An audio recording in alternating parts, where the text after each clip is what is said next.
Paul Anka n'a jamais été un simple idole pour adolescents. À 16 ans, il avait déjà écrit l'une des chansons les plus emblématiques de l'histoire de la pop, et il a passé les 7 décennies suivantes à tenter de dépasser, de surclasser et de survivre à tous les autres. Il a chanté avec Sinatra, écrit pour Presley et affronté Michael Jackson devant les tribunaux. Mais derrière les smokings et les projecteurs, la vie d'Anka raconte une histoire plus complexe, façonnée par le contrôle, le ressentiment et une solitude silencieuse. De l'idole adolescente à la star mondiale. Il fut un temps où la voix de Paul Anka ne remplissait pas seulement les ondes. Elle remplissait les chambres, les banquettes arrière et les cœurs brisés. Diana n'était pas qu'une chanson. C'était un hymne du désir dans lequel des millions d'adolescents croyaient reconnaître leur premier amour. Et ce n'était pas loin de la vérité. Paul avait 15 ans, secrètement obsédé par une jeune femme nommée Diana Ayoub, rencontrée à son église, plus âgée, désintéressée et inaccessible. Ce rejet, ce manque, devint une mélodie. La chanson s'est vendue à plus de 10 millions d'exemplaires dans le monde, devenant l'un des singles les plus vendus de l'histoire par un artiste canadien.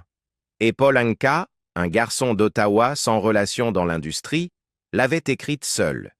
Il est né en 1941, fils de Camélia et Andrew Anka, immigrants libano-syriens qui tenaient un restaurant appelé Lokanda à Ottawa.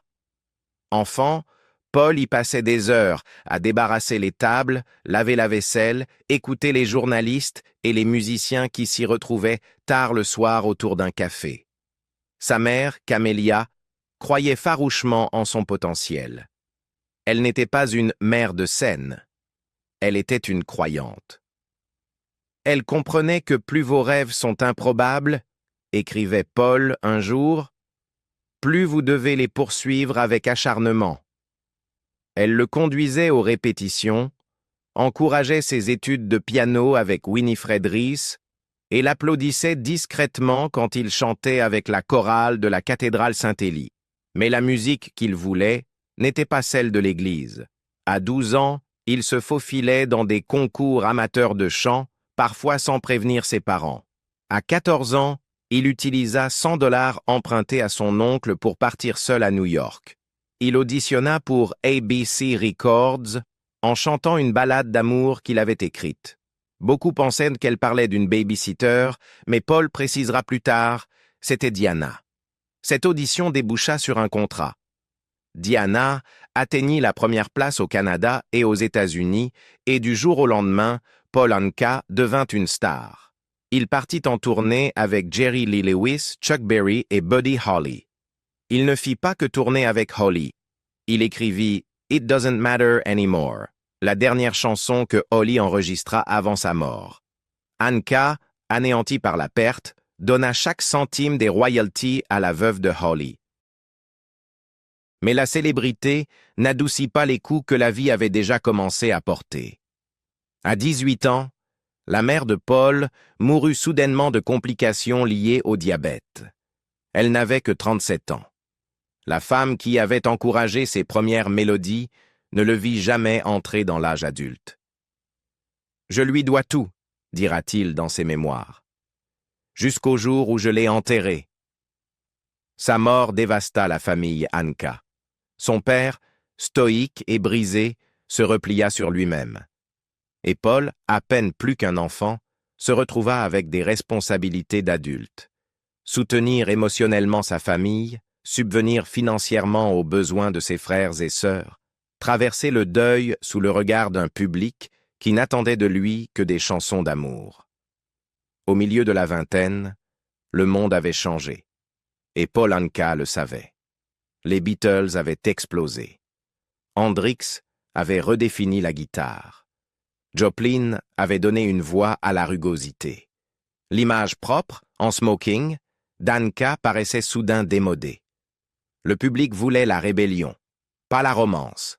Même Anka se sentait devenir irrelevant. « Nous ne regardions pas seulement des changements culturels », dira-t-il plus tard. Nous contemplions notre propre mortalité en tant qu'artiste. Mais il n'était pas prêt à disparaître. il pivota, réécrivant sa carrière de fond en comble. Plus l'idole des chars, il devint tête d'affiche à Las Vegas, compositeur à la demande, homme d'affaires. Il écrivit « My Way » pour Frank Sinatra, remodelant son propre héritage au passage. Pourtant, même si cette réinvention fonctionna, quelque chose s'était fissuré. La célébrité lui avait coûté sa mère, sa jeunesse, son sentiment d'appartenance. Ce qui restait, c'était un homme travaillant plus dur que jamais, poursuivant non seulement le succès, mais l'appartenance. Et par moments, on a le sentiment qu'il ne l'a jamais vraiment retrouvé. Une famille brisée. « J'ai fait de mon mieux », a un jour déclaré Paul Anka à propos de son premier mariage. Mais la vérité est plus complexe et plus douloureuse. Il a épousé Anne de Zogheb en 1963, un superbe mannequin de mode, à moitié anglaise, à moitié libanaise, élevée en Égypte. Elle venait tout juste de signer avec l'agence Ford lorsqu'ils se sont rencontrés à Porto Rico. 1 an plus tard, elle a abandonné sa carrière pour devenir Madame Paul Anka. Pendant les 4 décennies suivantes, Anne a élevé leurs 5 filles. Alexandra, Amanda, Alicia, Anthea et Amelia, en grande partie seule, tandis que Paul parcourait le monde en tournée, régnait sur Las Vegas, dînait avec le Rat Pack et poursuivait la prochaine chanson, la prochaine scène, la prochaine réinvention. Anka n'était pas absent par malveillance.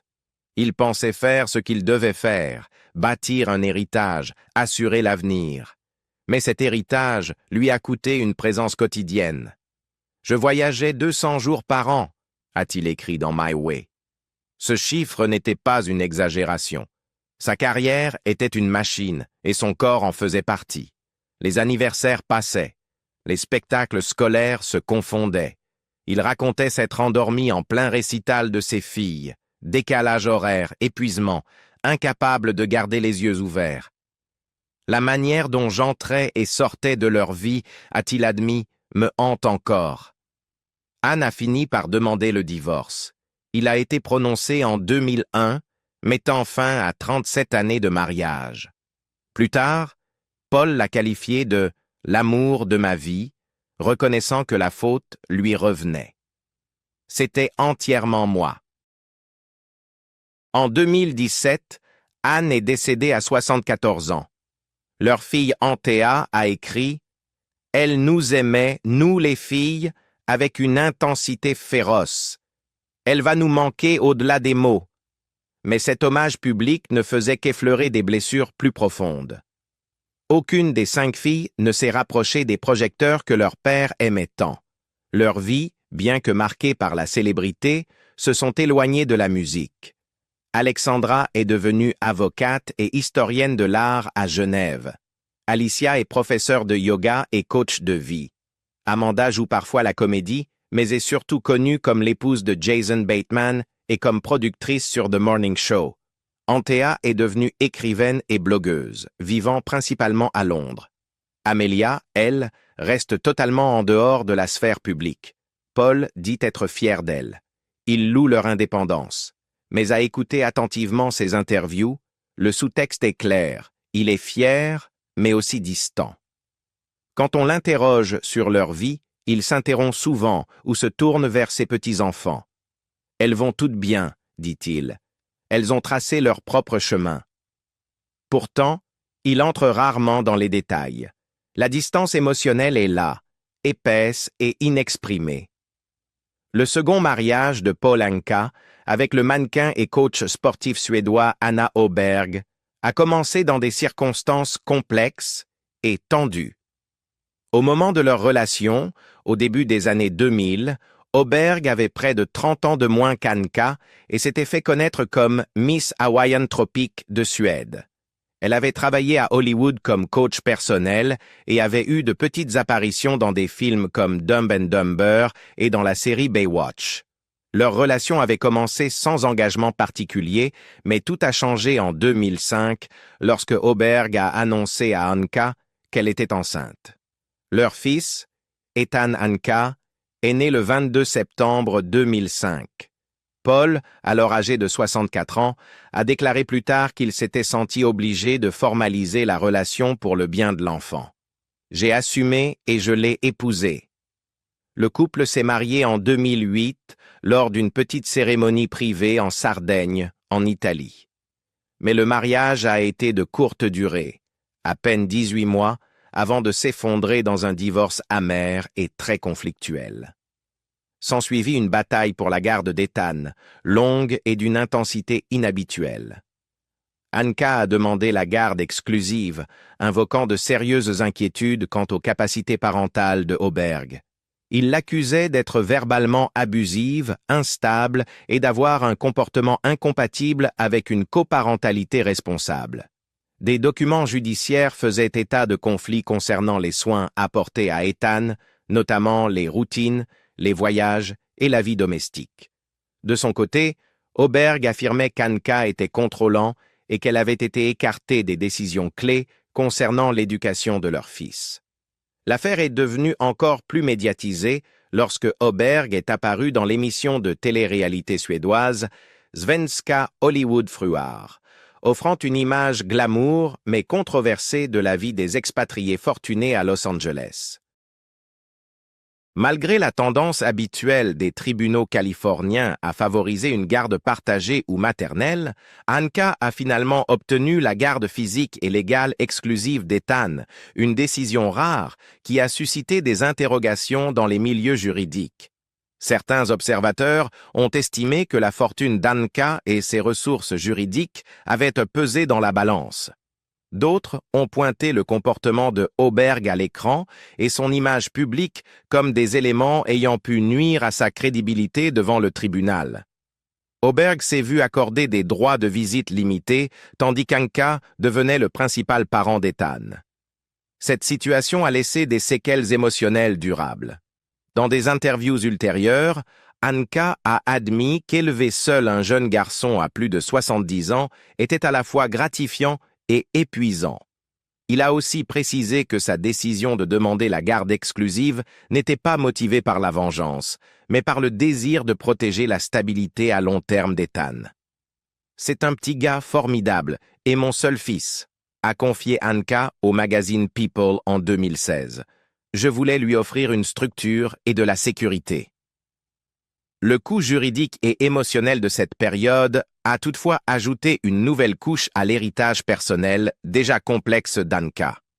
Anka a élevé Ethan avec sa troisième épouse, Lisa Pemberton, une ancienne assistante personnelle et passionnée de chiens qu'il a épousée en 2016. Ethan, alors âgé de 11 ans, a conduit Lisa à l'hôtel. Pendant un temps, Anka semblait apaisée, décrivant Lisa comme une personne très généreuse et une influence stabilisatrice. Mais 4 ans plus tard, ce mariage s'est lui aussi effondré. Et cette fois, Anka a atteint un point de rupture. Il se souvenait d'une dispute au cours de laquelle il avait brandi son acte de naissance en disant « Tu vois ça? Combien de temps me reste-t-il? Je ne peux plus vivre comme ça. » Aujourd'hui âgé de 84 ans, Paul Anka a 6 enfants de 3 femmes et 3 mariages qui se sont tous terminés avec des degrés variables de chagrin. Ses relations, avec ses filles, ses ex-épouses et même son plus jeune fils, existent dans une sorte de brouillard, les trahisons qu'il n'a jamais oubliées. Si Paul Anka a appris une chose à l'industrie, c'est que le sous-estimer est la position qu'il déteste le plus et qu'il oublie rarement une offense. L'exemple le plus célèbre, sa rupture avec Michael Jackson. Au début des années 1980, Anka, déjà auteur-compositeur et interprète aguerri, invita le jeune King of Pop, alors en pleine ascension, dans son studio pour collaborer. Le projet était de travailler sur un titre destiné au prochain album d'Anka, Walk a Fine Line. L'une des chansons qu'ils ont enregistrées en démo ensemble était une ballade délicate intitulée I Never Heard. Les voix furent posées dans le studio personnel d'Anka. À en croire tous les témoignages, la session fut productive et prometteuse. Puis, sans avertissement, les bandes disparurent. Des ingénieurs expliquèrent à Anka que Jackson les avait emportés, littéralement sortis du studio, et refusait de les rendre. Quand Anka se tourna vers son équipe juridique, qui, ironie du sort, représentait aussi Jackson, on lui répondit que le contrat avait mystérieusement disparu. J'ai dit, « Les gars, est-ce que je rate quelque chose? On a un contrat. » Ils m'ont répondu, « On ne le trouve pas. » Anka se souvenait de cet épisode avec amertume. Furieux et se sentant trahi, il se retira du projet d'album et rompit avec l'équipe juridique. Pendant ce temps, Jackson s'élançait vers une superstardom planétaire avec Thriller. Anka, blessé mais silencieux, attendit. Des décennies plus tard, en 2009, la collaboration refit surface sous un nouveau nom, This Is It, dans le cadre du documentaire posthume très médiatisé consacré à Jackson, accompagné de sa bande originale. Anka entendit la chanson. Il lui fallut quelques secondes pour la reconnaître. Sa réaction fut immédiate et implacable. Il appela aussitôt ses avocats, y compris les mêmes que dans les années 1980, et leur posa un ultimatum clair. « C'est ma chanson avec Michael. On a un problème. Vous avez 2 ou 3 heures pour régler ça. » La succession de Jackson ne contesta pas. Anka obtint 50% des droits et la reconnaissance officielle de la coécriture. « C'était très simple, dira-t-il plus tard. Je veux la moitié ou ça ne sort pas. » Et on a obtenu ce qu'on voulait. Mais cette phrase, « on a obtenu ce qu'on voulait », masquait des décennies de frustration. La trahison de Jackson n'a pas seulement coûté à Anka de l'argent ou du temps. Elle lui a appris à quel point la confiance peut être manipulée dans une industrie bâtie sur les poignées de main et les égos. Et ce n'était pas la seule trahison. En 2013, Anka fut poursuivie en justice par le milliardaire Mohamed Al-Fayed à propos de passages de son autobiographie My Way. Anka y affirmait avoir été une figure paternelle pour le fils d'Al-Fayed, Dodi, dépeignant le défunt producteur de cinéma comme un homme imprudent, gâté, volage et dépendant. Selon Anka, il aurait personnellement averti Mohamed que Dodi était incontrôlable et l'aurait pressé de le faire rentrer en Angleterre, déclenchant ainsi, selon lui, la chaîne d'événements qui mena Dodi à rencontrer Diana. Al-Fayed ne se contenta pas de nier. Il qualifia ses propos de diffamatoires, scandaleux et cruels. Il exigea le retrait du livre et poursuivit Anka, l'éditeur et le Daily Mail pour atteinte intentionnelle à la souffrance émotionnelle. Ce n'était pas la première fois que le besoin de contrôle, de maîtrise de l'héritage et de précision narrative d'Anka provoquait des retours de flamme. Au milieu des années 1980, un enregistrement fit surface, secrètement réalisé par quelqu'un de son entourage, dans lequel Anka lançait une diatribe grossière et furieuse contre son équipe. Hors de lui à cause de leur tenue sur scène et de ce qu'il jugeait être un manque de professionnalisme, Anka criait « Les gars, des chemises! Ne faites pas de moi un maniaque! Je tranche comme un marteau !» L'audio divulgué devint légendaire, largement partagé dans les cercles de l'industrie avant l'ère d'Internet, puis parodié plus tard par Al Pacino dans Ocean's 13, où le personnage de magnate de casino reprend plusieurs phrases exactes d'Anka. Anka réagit à la fuite avec un ressentiment visible. C'était un serpent que nous avons ensuite viré. Mais pendant que le monde riait, Anka se sentait mise à nu. Cet épisode cristallisa l'image d'un homme dominateur, peut-être même tyrannique, loin des projecteurs. Pour un artiste dont la vie avait été définie par le maintien d'un contrôle élégant, sur scène, dans l'écriture, dans son personnage public, ce fut une rupture dont il ne se remit jamais complètement. Même dans ses dernières années, Anka resta direct, parfois jusqu'à l'aliénation. En 2025, il déclara à page 6 que nombre de ses pairs musicaux devraient savoir quand s'arrêter. Arrêter de flouer le public. Quitter la scène en héros, en gagnant. Il ne parlait évidemment pas de lui. Il était toujours en tournée, toujours sur scène, toujours en train de lutter pour compter dans une industrie qui avait évolué sans lui. Le prix de la longévité. Aujourd'hui, Paul Anka reste actif dans l'industrie du divertissement malgré ses plus de 80 ans. Il continue de tourner à l'international, d'enregistrer de nouveaux titres et d'échanger avec ses fans à travers des interviews, les réseaux sociaux et, plus récemment, un documentaire long-métrage intitulé Paul Anka, His Way, diffusé par HBO Max en décembre 2025. Le film offre une vue d'ensemble de ses 7 décennies de carrière, de son émergence comme idole adolescente dans les années 1950 à sa réinvention en tant qu'auteur-compositeur et entertainer mondial. Le documentaire inclut des images d'archives de collaboration et d'amitié avec des artistes mythiques tels que Frank Sinatra, Elvis Presley, Buddy Holly, Aretha Franklin et Nina Simone. Mais si le récit célèbre la longévité d'Anka, il laisse aussi entrevoir sa distance émotionnelle et les sacrifices personnels qu'il a consentis. Anka s'exprime sans détour sur l'importance de préserver à la fois sa santé et sa dignité en vieillissant. Dans plusieurs interviews, notamment pour Page Six et Fox News Digital, il a décrit avec précision sa routine quotidienne de bien-être. Il ne boit pas d'alcool et ne fume pas. Des choix faits il y a des décennies pour protéger sa voix et son endurance. Il boit de l'huile d'olive et du jus de citron, jeûne 1 jour par semaine et suit une routine d'exercice régulière. « Je ne ressens pas mon âge, sauf quand je suis malade », a-t-il déclaré. « J'avance. Si vous restez immobile, on vous jette de la terre dessus. » Il a également souligné la discipline psychologique nécessaire pour vieillir sous le regard du public. Anka affirme ne plus tolérer les personnes toxiques dans sa vie et éviter délibérément les situations ou relations sources de stress. Cet élagage volontaire de son cercle social lui a permis de se concentrer sur sa musique et son bien-être, mais a aussi renforcé un sentiment d'isolement. « Je traverse une période où je ne veux laisser personne mettre du stress dans ma vie. Allez-vous-en.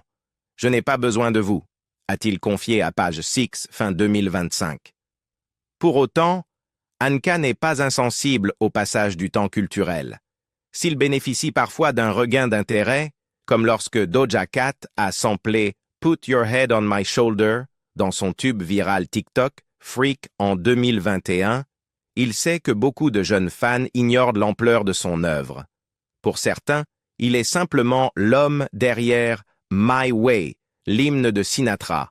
Pour d'autres, un nom que leurs grands-parents se rappellent. Il accepte ce glissement avec un pragmatisme détaché. « J'ai vu des générations aller et venir », dit-il. « Soit on s'adapte, soit on disparaît. » Malgré ces changements, Anka considère toujours la scène comme essentielle à son identité. En 2024, il s'est produit au Mexique devant 10 000 spectateurs, notant qu'environ un tiers du public était composé d'adolescents ayant découvert ses chansons via les réseaux sociaux.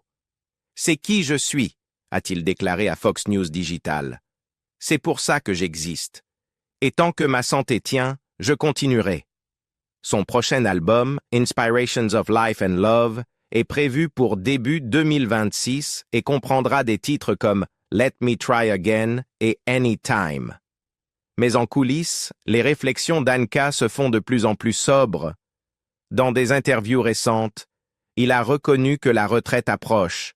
« Mon jour arrive », répète-t-il souvent, sans calendrier précis. Il insiste toutefois sur une sortie digne, sans se ridiculiser ni diminuer son œuvre. À tous mes amis qui ne chantent plus très bien, je dis « Gardez votre dignité, arrêtez de flouer le public, quittez la scène en héros, en gagnant. » Se dessine alors le portrait d'un homme dont le plus grand amour a toujours été sa carrière et qui en mesure aujourd'hui le prix.